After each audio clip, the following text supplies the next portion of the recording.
Welcome guys. Through this video I'll discuss the pulmonary and systemic circulation.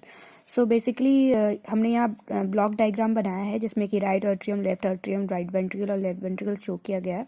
हम लोग जानते हैं कि लेफ्ट वेंट्रिकल से जो निकलता है वो सिस्टमिक आर्टरी होता है और राइट वेंट्रिकल से निकलता है वो पल्मोनरी आर्टरी होता है। तो लेफ्ट वेंट्रिकल से जो ऑक्सीजनेटेड ब्लड निकलता है सिस्टमिक आर्टरी के थ्रू वो टिश्यू को डिलीवर करता है ऑक्सीजनेटेड ब्लड। तो इसमें हाई अमाउंट ऑफ ऑक्सीजन रहेगा ही, तो 100 mmHg है, लेकिन PCO2 वो है वो कम है जो 40 mmHg है। ये टिश्यू में जाके वो सारा ऑक्सीजन को डिलीवर कर दिया और टिश्यू में जितने भी कार्बन डाइऑक्साइड जो बचे हुए थे वो सिस्टमिक सर्कुलेशन के थ्रू यानी सिस्टमिक आर्टरी के थ्रू वो चला गया राइट आर्ट्रियम में प्योरीफाई होने के लिए, डीऑक्सीजनेटेड ब्लड। तो इसमें जो ऑक्सीजन निकला, ऑक्सीजन इसमें पार्शियल प्रेशर ऑफ ऑक्सीजन कितना होगा 40 mmHg और PCO2 कितना हो गया 46 mmHg, क्योंकि CO2 का कंसेंट्रेशन ऑलरेडी बढ़ेगा क्योंकि टिश्यू में वो रखा था। तो PO2 40 है और PCO2 46 है। तो हम लोग ने देखा कि लेफ्ट वेंट्रिकल सिस्टमिक आर्टरी निकला, टिश्यू को डिलीवर किया और टिश्यू से जो निकला वो सिस्टमिक वेन है। वेन जो है वो राइट आर्ट्रियम को डिलीवर कर दिया प्योरीफाई होने के लिए ब्लड। ठीक है, अब हम लोग देखते हैं कि राइट वेंट्रिकल से जो पल्मोनरी आर्टरी निकला जो कि डीऑक्सीजनेटेड है, पार्शियल प्रेशर क्या है इसका 40 और PCO2 है 46 mmHg।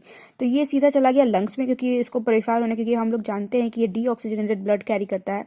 तो पल्मोनरी सर्कुलेशन के थ्रू, पल्मोनरी आर्टरी के थ्रू ये चला गया लंग्स में, जहाँ पे वो लंग्स में प्योरीफाई हो गया ब्लड और फिर वो ऑक्सीजन यानी कि इसमें हाई कंसंट्रेशन ऑफ ऑक्सीजन हो जाएगा जब ये निकलेगा बाहर लंग से, तो और PCO2 इसमें डाउन हो जाएगा। तो पल्मोनरी वेन के थ्रू ये निकला, PO2 इसका हो गया 100 mmHg और PCO2 हो गया 40 mmHg। ये डायरेक्टली चला गया लेफ्ट आर्ट्रियम में। हम लोग जानते हैं कि आर्ट्रियम में जो है वो ऑक्सीजनेटेड ब्लड होता है, तो इसके थ्रू ये पल्मोनरी वेन के थ्रू लेफ्ट आर्ट्रियम में आ गया। तो सिस्टमिक सर्कुलेशन में लोग ऐसे बोलेंगे कि लेफ्ट वेंट्रिकल से निकला सिस्टमिक आर्टरी, ये टिश्यू को डिलीवर किया और टिश्यू से निकल के वो राइट आर्ट्रियम में चला गया सिस्टमिक वेन के थ्रू।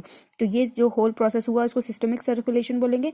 वाइल राइट आर्ट्रियम से जो पल्मोनरी आर्टरी निकला डीऑक्सीजनेटेड ब्लड लेके वो लंग्स में गया ऑक्सीजनेटेड होके, उसके बाद पल्मोनरी वेन के थ्रू वो लेफ्ट आर्ट्रियम में आया प्योरीफाई होने के लिए, तो इसको क्या बोलेंगे पल्मोनरी सर्कुलेशन।